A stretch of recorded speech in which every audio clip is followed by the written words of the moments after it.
Where are they gone?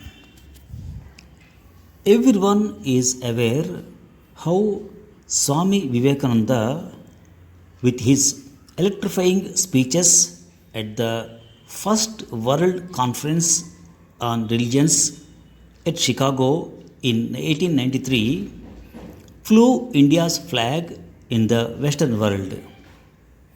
For the first time, they realized what an ancient and wise civilization India had been. Their perception of Indians started to change, and no wonder when he came back to India, he got rousing receptions wherever he went. Colombo, Chennai, Bangalore, Mysore, Kolkata, Rajas, Maharajas, dignitaries, all vied to be on the stage with him. At that time, the Theosophical Society was very much in vogue. The only thing Vivekananda did not like about them was their emphasis on spirits, planctetus, and medium. He felt that such things have no place in religion. So, when giving a speech in Bangalore, he came down very heavily on them, using quite strong language. Next day, a reporter asked him, "Sir, don't you think in yesterday's speech you sometimes used language not expected from a sannyasi of your stature?" The Swami thundered back, "When did I say I did right?" I leave it to the reader's imagination how a modern VIP would have answered. Sometime in 1949, Pandit Nehru called a meeting of all senior army commanders to decide who should be Free India's first Indian Army Chief. He said that he felt since Indian generals did not have enough experience, it would be better to appoint a Britisher. Since it was the Prime Minister's suggestion, the commanders either kept quiet or nodded their heads. Only one commander, Lieutenant General Nathu Singh Rathore, raised a question. "Sir, we don't have enough experience to lead a nation too. Shouldn't we appoint a Britisher as Prime Minister?" There was pin drop silence. But Nehru was also a great leader. He offered him the chief's post. But General Rathore declined. "My senior, General Cariappa, is the most deserving amongst us. He should be made the chief." Nehru agreed.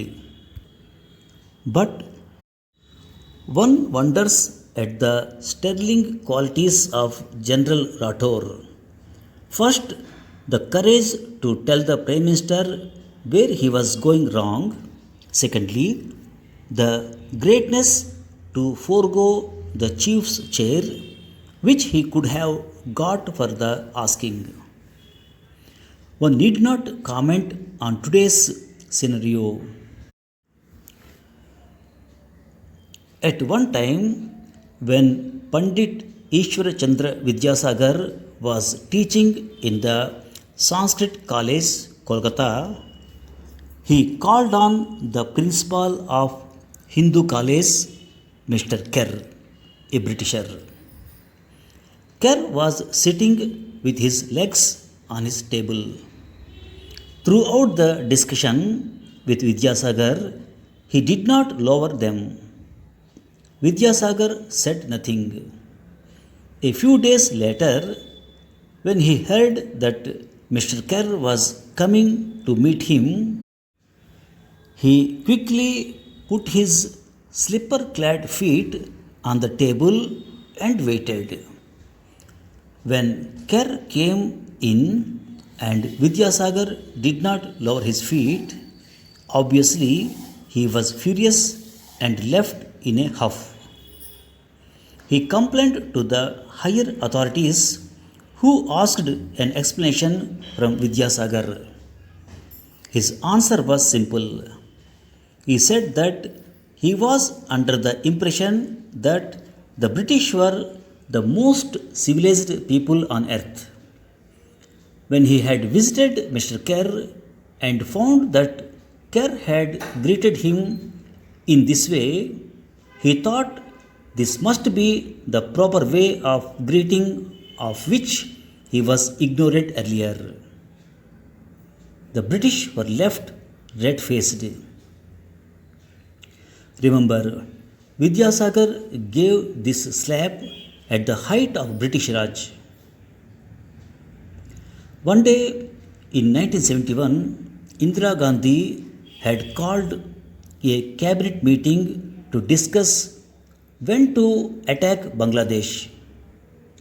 She said that India should attack immediately. As usual, all the members nodded yes except the army chief, that is, General Field Marshal Manik Shah, who had also been asked to attend. He said he required 3 months' time to put the troops in position. Attacking now would unnecessarily jeopardize the life of his troops. There was silence. The general started thinking in his mind what would be the best option for him, to be dismissed or give his resignation, because nobody survived opposing Indira Gandhi. Slowly, the room emptied except Mrs. Gandhi and the general. They met at the door. Mrs. Gandhi said, "General, prepare for the war in 3 months' time." She had the acumen to appreciate the courage and sagacity of a great general. But where are these people gone? Why are we no longer producing people like these? Parents, teachers, political and religious leaders, sociologists need to give a serious thought to this. Thank you for listening.